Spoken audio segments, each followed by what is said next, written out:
Congressman Ackerman, a long time and dear friend of my father's, and I know you also have other pressing appointments. We are so honored and really humbled by so many of my father's colleagues making time to join us today. Will you come up and say a few words, please?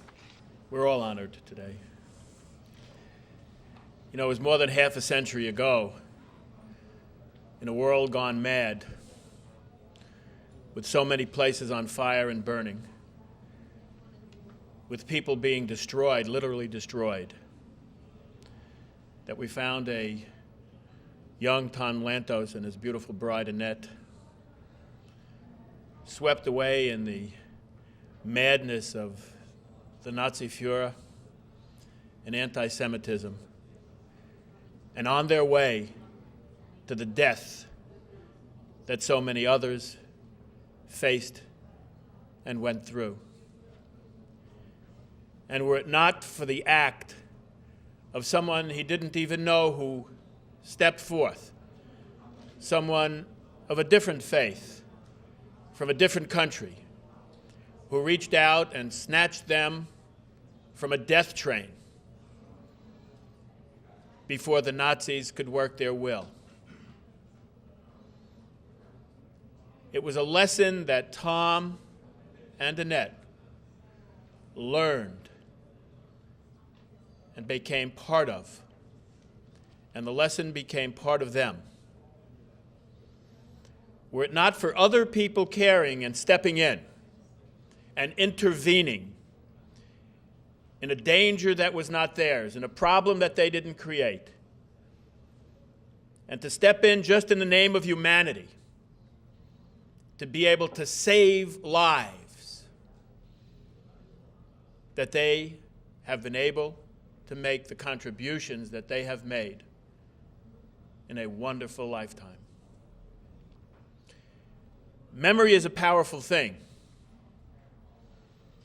and so often we forget. Many people have forgotten. Tom Lantos never forgot.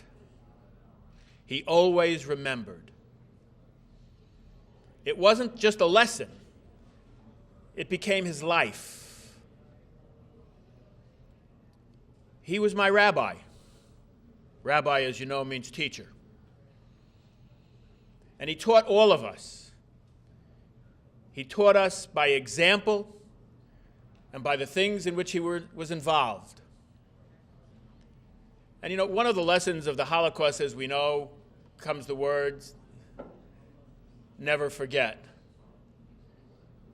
Never forget. And Tom knew that that never forget was just not never forget about what happened to me and mine, but what happened to humanity and what can happen. And that was the real lesson. And there wasn't an action or a cause or an injustice that took place among any peoples in the whole world where Tom was not at the forefront, because his cause and his life was human rights.